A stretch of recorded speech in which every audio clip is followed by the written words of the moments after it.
How much do you actually need to retire in Canada? It's one of the most common questions I hear, and it would be convenient if there was a universal number, like $1 million. But the truth is, it's different for everyone, and you'll need to work through some retirement math to find yours. I'm Nick Hearn, financial advisor and portfolio manager at RGF Integrated Wealth Management. And in this video, I'll show you how to figure out how much you need to retire by breaking it down into your spending, your reliable income, and the gap your investments need to fill. In very simple terms, being able to retire means you can live your desired lifestyle without your employment income. But aiming to replace your full employment income is the wrong target.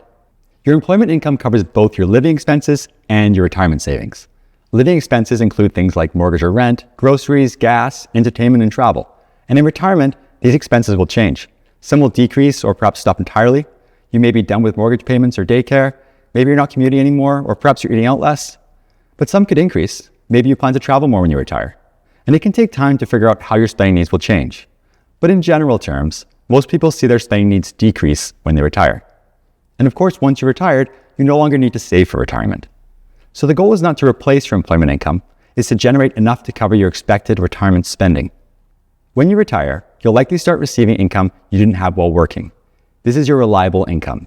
It should be recurring, consistent, and not related to your retirement assets.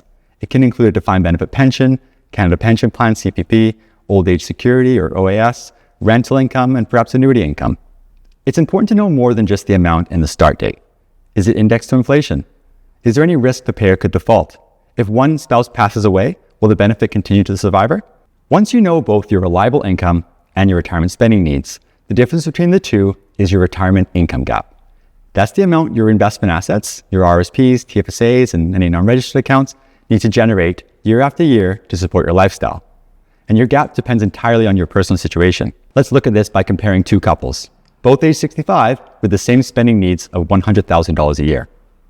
Jack and Sophie Venture have always been self-employed, running an outdoor shop called Venture Outdoors. They paid themselves dividends instead of a salary, so they never paid into a company pension and won't receive CPP. They've always lived in Canada, so they'll receive a combined $17,500 in OAS, making up their full reliable income.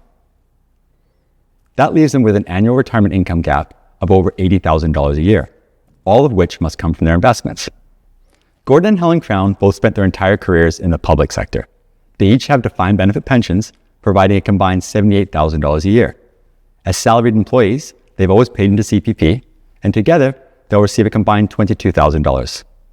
They've always lived in Canada, so they'll also receive $17,500 in combined OAS. After factoring in income tax, their combined reliable income totals their $100,000 spending goal. And this leaves the Crowns with a retirement income gap of zero. So how do you translate your retirement income gap into the total retirement savings that you need to retire? There are rules of thumb like the 4% rule, meaning to generate $40,000 a year, you would need $1 million of investments. But rules of thumb don't work for everyone. First, they assume a certain rate of return. For example, you can generate 4% inflation-adjusted withdrawals indefinitely if inflation is 2% and your net investment return is 6%. Whether that's realistic for you depends on how your portfolio is invested, which in turn is dependent on your ability and willingness to take risk. Secondly, we need to consider tax. Your spending need is after tax, your investment withdrawals may be taxable. If you withdraw $100,000 from a TFSA, you can then spend $100,000. But if you withdraw $100,000 from an RSP, the amount you have to spend depends on your tax bracket, and to a lesser extent, the province you live in. For high income earners, the amount left over after taxes could be less than $50,000. A personalized income projection is therefore going to provide you with the best estimate of how much you need to have saved. That being said, general rules of thumb can still be useful for a general assessment. The 4% rule is tied to the idea that your portfolio should be 25 times your annual withdrawals. While your need may be different, and I certainly wouldn't recommend planning your retirement based on a general guideline, it will give you a good idea of whether or not you're on track. So while there's no universal retirement number that works for everyone, there are steps you can take to find yours. You need to estimate how your spending needs will change in retirement. You need to understand what reliable income sources you'll receive and the details behind each of them. That will tell you how much income your retirement assets need to generate. And from there, you can calculate what level of retirement assets you'll need to generate that income. If you want help calculating your own retirement income gap, our free retirement income planning toolkit provides worksheets to help you get started. You can download your copy by clicking the link below. And if you found this video helpful, please like and subscribe for more retirement planning content made for Canadians.